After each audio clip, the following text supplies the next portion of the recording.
As data professionals, we all like to kind of learn about the latest features in Tableau. We like to make our graphs look as cool and as interesting as possible. But to make sure that our visualizations have the impact that they really deserve, we need to make sure we're showing the right data in the first place. So one of the best ways to go about that is to start with your goals and work backwards to work out what data you need to be showing to visualize that goal. So businesses will typically use KPIs or key performance indicators to measure, track, and understand their progress towards their goals. You can use KPIs in all areas of life. So for example, KPIs for this event could include number of people that have joined in person versus online, how long everyone stays around chatting about the interesting topics afterwards. There's lots of different ways you can define success. And this is the same in business as well. So businesses will set a strategy, but often you can't set a KPI that will measure that strategy directly.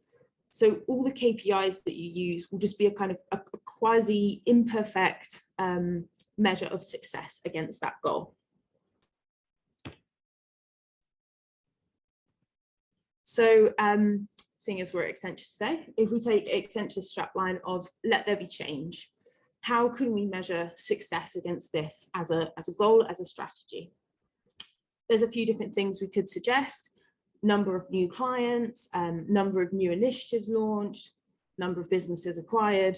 There's no clear answer, but that's okay, because there's lots of different goals, and as I said, they're an imperfect approximation of success.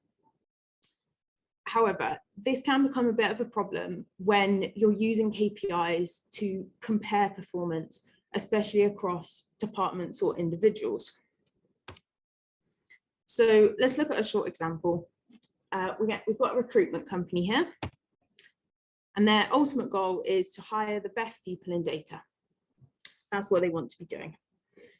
So in order to drive interaction with their recruiters, they set them a goal KPI of number of new LinkedIn conversations.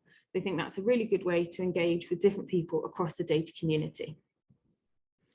And that sounds okay, but if that KPI is then used as an incentive, and say their bonus is linked to the number of new conversations they start, then it might not actually be a leading indicator for the number of new hires, especially if people start to just copy and paste and send the same message to everybody on their network, and they connect with all sorts of irrelevant people that don't have relevant skills for the job, and they're just starting conversations everywhere. That KPI of new conversations will skyrocket, but the number of new hires won't actually change. So you might then think, okay, we'll just set the KPI as number of new hires, measure it directly. It's rarely that simple. So let's move on to another example. We can think about a bank. You might think something like number of new customer accounts opened. That should be a sensible enough KPI. Well, you'd think so, but anything that can be measured can be gamed.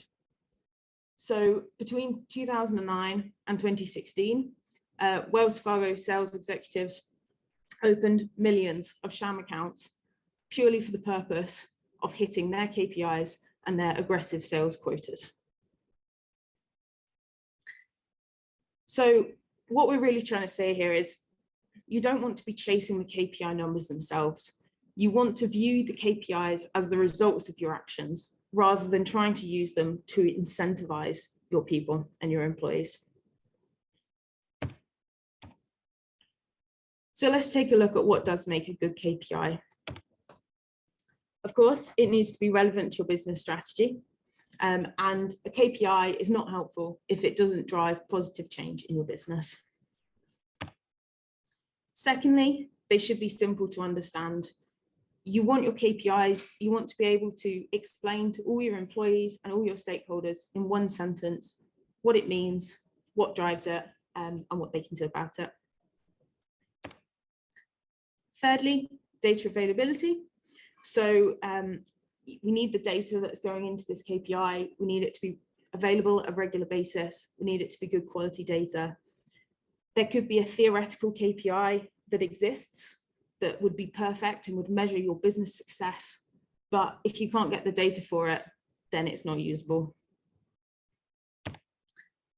And finally, we want to make sure that our KPIs include some measure of both quantity and quality.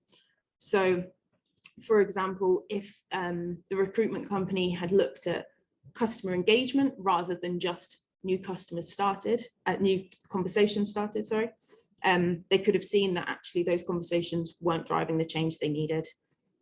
The same for the Wells Fargo example. If they'd seen that these accounts were being opened and then shut within a month of being opened, that could have been a red flag. If they'd seen there was no cash going into any of those accounts, that could have been a red flag. So we need both quantity and quality. So finally, got a little tongue twister for you. What is measured matters. So make sure you measure what matters. Try saying that all 10 times.